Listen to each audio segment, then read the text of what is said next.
आज भारत की भूमि की सभी माताओं को सिंधारा दूज का बहुत बहुत बधाई। माता पार्वती, माँ जगत जननी आपके सुहाग को अखंड सौभाग्यवती बनाए, यही भगवान से प्रार्थना। श्रावण के महीने में क्यों हिंदू धर्म में सिंधारा दूज मनाई जाती है, किस लिए?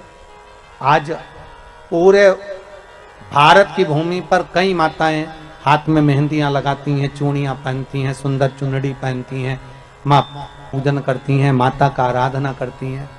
सिंधारा दूज, उसका कारण केवल इतना सा है, सिंधारा दूज का मतलब यह होता है कि चंचुला देवी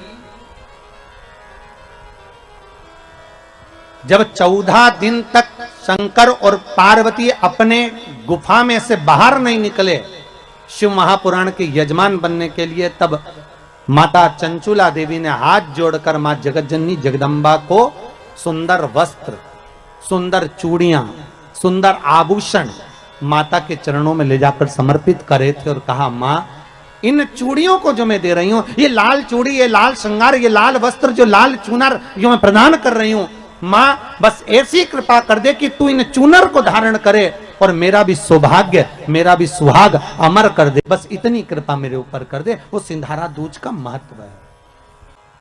आज भारत की भूमि की सभी माताओं को सिंधारा दूज का बहुत बहुत बधाई। माता पार्वती, मां जगत जननी आपके सुहाग को अखंड सौभाग्यवती बनाए, यही भगवान से प्रार्थना। सती में और पार्वती में एक अंतर भारी है।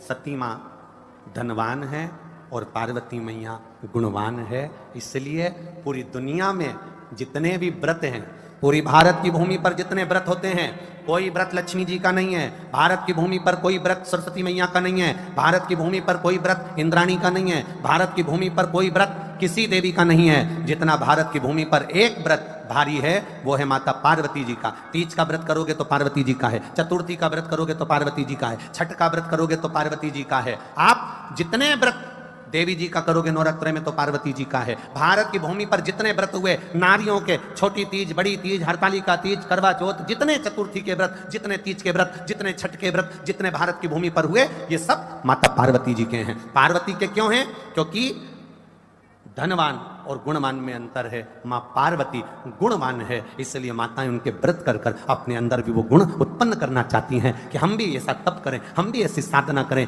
हे माता पार्वती, जैसे आपका अखंड सौभाग्य है, हे मां जगत जननी हमारा भी मांग में अखंड सौभाग्य रहे। जैसे आपके चूड़े अमर हैं, हे मां हमारे हाथ में भी चूड़े अमर हो। हे मां जैसे आपके भाल की बिंदी अमर है, मां मेरे भाल की बिंदी भी अमर हो। हे मां जैसे आपके नैनों का सुरमा, बालों का गजरा अमर है, हे माता पार्वती हमारे भी नैनों का सुरमा और बालों का गजरा अमर कर देना। बस इतनी सी कृपा नारी माता पार्वती से मांगा करती है, मां पार्वती से चाहती है।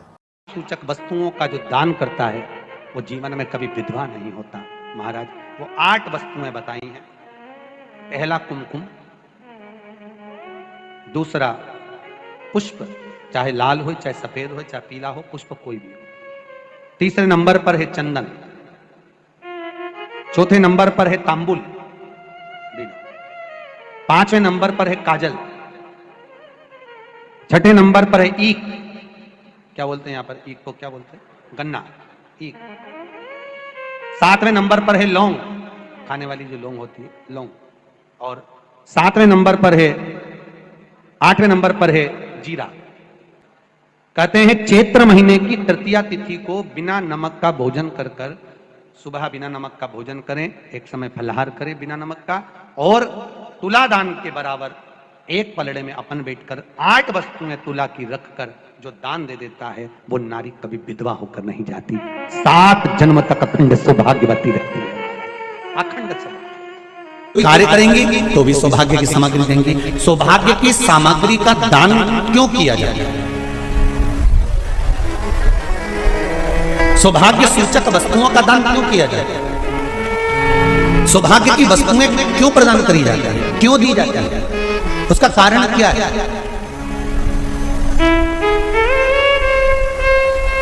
क्यों देते हैं? महाराज भारत की भूमि की सौभाग्यवती माताओं का एक मन की अभिलाषा रहती है, भारत की भूमि की माताओं की एक अभिलाषा रहती है कि जब उसके प्राण छूटे तो अखंड सौभाग्य धारण करके पति के कंधे पर और पुत्र के कंधे पर शमशान पर। ये भारत की भूमि की माताओं की सोच, उनके मन का संकल्प, उनके मन का भाव। और विदेश की माताओं का क्या संकल्प होता है? महाराज, भारत का एक संत विदेश गया और भारत के संत जब विदेश गए तो वहां पर एक मां, एक स्त्री पति की कब्र के पास में बैठकर पंखा कर रही थी।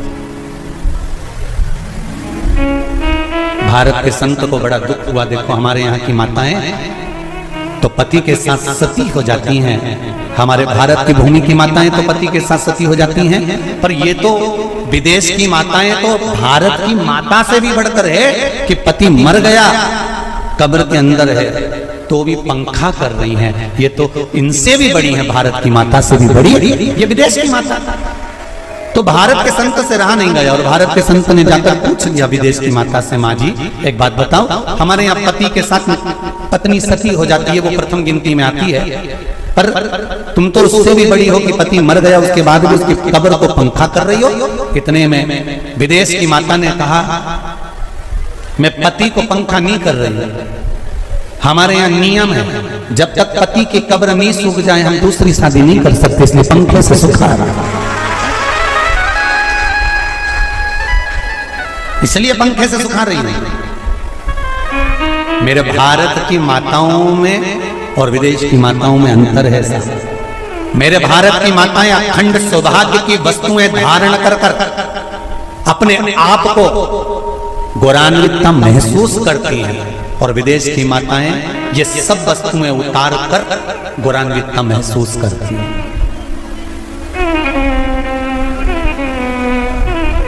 क्यों देते हैं चूड़ी का दान, क्यों देते हैं बिंदी का दान, क्यों देते हैं अखंड सौभाग्य का दान? किस महाराज? मेरे हाथों में भर भर के चूड़ी रहे, मेरे हाथों में भर भर के चूड़ी, और मैया कोई काम नहीं, मेरे मस्तक पे चमकती चूनर रहे, मेरे मस्तक पे चमकती चूनर रहे, और मैया कोई काम नहीं, मेरी मांगों में भर भर के सिंदूर रहे, मेरी मांगों में भर भर के सिंदूर रहे, और मैया कोई कामना नहीं, मेरे पाँव में बिछुड़ी का जोड़ा रहे,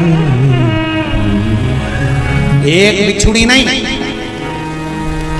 कितनी?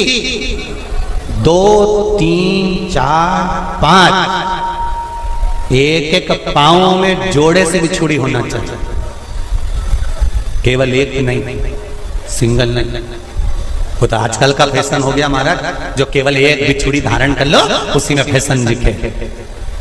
श्रावण की शिव महापुराण की कथा कहती है जब बेटी को विदा करा जाता है और पहली बार बेटी के पाँव में जब बिछुड़ी डाली जाती है तो वो बिछुड़ी भी अलग अलग नहीं होती, उस बिछुड़ी के जोड़ को चेन से एक दूसरे से बंधा हुआ। बोला सही है कि गलत? जितने आस्था चैनल पर कथा सुन रहे हैं, जितने फेसबुक पर सुन रहे हैं, यूट्यूब पर सुन रहे हैं, सुन लेना कि मेरे भारत की माताओं का जब पाणी ग्रहण संस्कार किसी बेटी का होता है, उसके पाँव में जब पहली बार बिछुड़ा पिनाया जाता है, बिछुड़ी पिनाई जाती है, तो वो बिछुड़ी भी एक दूसरे से बंधी हुई होती है, चेन से बंधी हुई होती है। उसको अलग अलग वाली बिछुड़ी शादी के मंडप में नहीं पिनाई जाती। क्यों?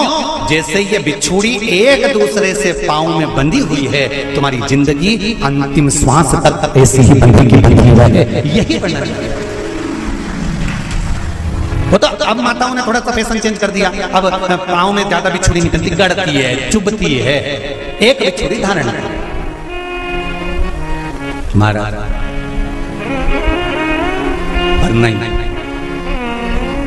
बिछुड़ी भी 2 हो, जोड़े से हमारी माताएं, भारत की भूमि की जो माताएं हैं, ये चूड़ी भी हाथ में पहनती है तो जोड़े से पहनती है। बोलो जैसा सही है कि गलत है? एक अकेली चूड़ी माताएं हाथ में धारण नहीं करती हैं। अगर भारत की भूमि की संस्कारित माताएं हैं और भारत की भूमि की सभ्यता और संस्कृति को जानती है तो अकेली चूड़ी नहीं, जोड़े की चूड़ी पहनेगी, 2 चूड़ा डालेगी, 4 डालेगी, 12 डालेगी, पर सिंगल नहीं, अकेले।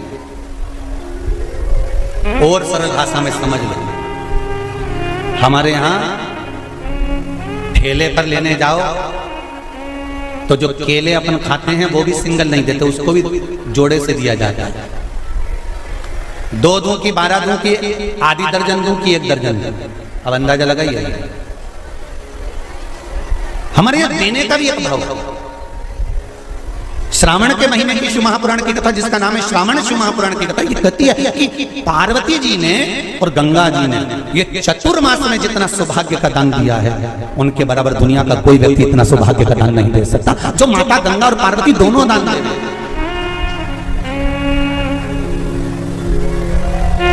प्रतिदिन दे रहे हैं। और अब तो फैशन आ गया, तुम लोगों को जो सौभाग्य का दान देते हो प्लास्टिक की डलिया में देते हो। पर एक एक पुराण को उठाकर देख लेना, एक एक उद्यापन को उठाकर देख लेना, जितनी तुम कथा तुम्हारे घर में छोटी छोटी कथाओं की पोथियां पड़ी हो उनको उठाकर देख लेना। उसमें नहीं लिखा कि प्लास्टिक की डलिया में सौभाग्य की वस्तु का दान दिया जाता है। उसमें लिखा है बांस की पिटारी में, बांस की डलिया में सौभाग्य की वस्तुओं का दान दिया जाता है। क्यों? क्योंकि बांस वंश की वृद्धि करता है, बांस सौभाग्य की वृद्धि करता है, और बांस अखंड सौभाग्य, जैसे बांस का पौधा बढ़ते चले जाता है, बढ़ते चले जाता है, उसी तरह बांस की डलिया में जब दान दिया जाता है, बांस की टोकनी में जब दान दिया जाता है तो ये भाव रखा जाता है कि तुम्हारा सौभाग्य ऐसे ही बढ़ता रहे। पर अब थोड़ा सा फैशन चेंज हो गया तो प्लास्टिक की डलिया, पर प्लास्टिक की नहीं,